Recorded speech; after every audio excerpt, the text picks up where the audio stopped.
Fatima Abdelkarim, point focal de la scolarisation des filles au niveau de la direction régionale des enseignements secondaires d'Agadez.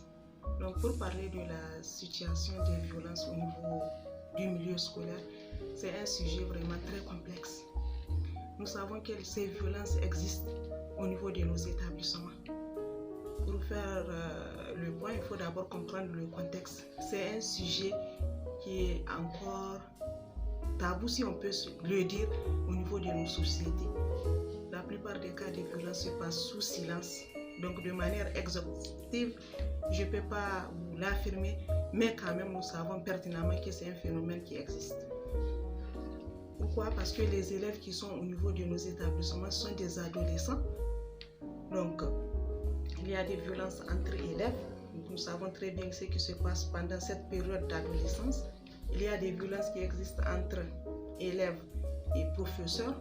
C'est surtout là où nous voulons vraiment agir pour réduire ces cas de violence parce qu'elles sont inadmissibles. Il y a aussi quelques violences avec l'administration. Ces élèves-là qui arrivent, en plus du fait que ce sont des adolescents, ils arrivent avec des éducations diverses. Et la prise en charge n'est pas toujours facile. Le dispositif scolaire qui a prévu la lutte contre ces violences-là, nous savons qu'au niveau de chaque établissement, il y a l'administration scolaire qui fait de son mieux. Il y a le règlement intérieur qui parle de ces violences-là, mais cela n'est pas suffisant. Donc les parents, donc les communautés ont eu à se plaindre par rapport à cette question des violences. Nous savons que certains parents disent même s'ils ne laissent pas leurs filles poursuivre leurs études au niveau des établissements secondaires, c'est parce qu'il y a ce manque de protection. Donc Dieu merci, actuellement, nous avons le décret portant protection, soutien et accompagnement de la jeune fille en cours de scolarité.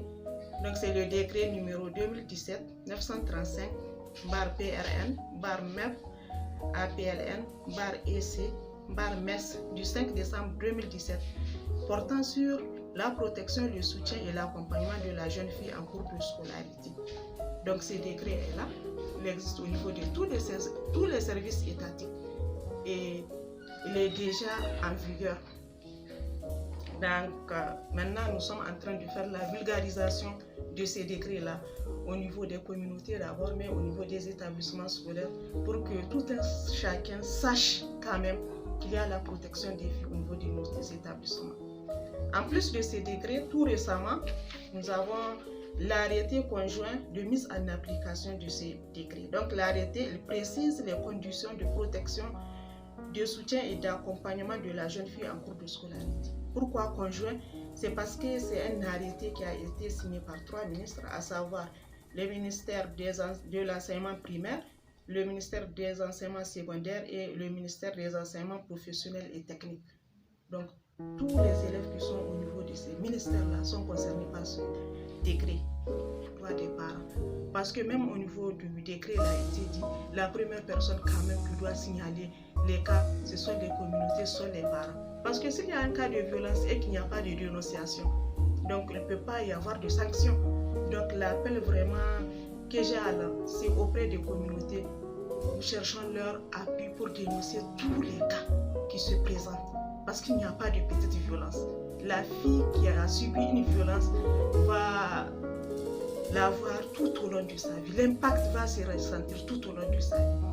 Et l'appui que j'ai à lancer auprès de l'État, c'est d'accélérer quand même le processus de mise en application de ces décrets, mais aussi nous avons une stratégie nationale par rapport à la scolarisation des filles qui est en cours de validation.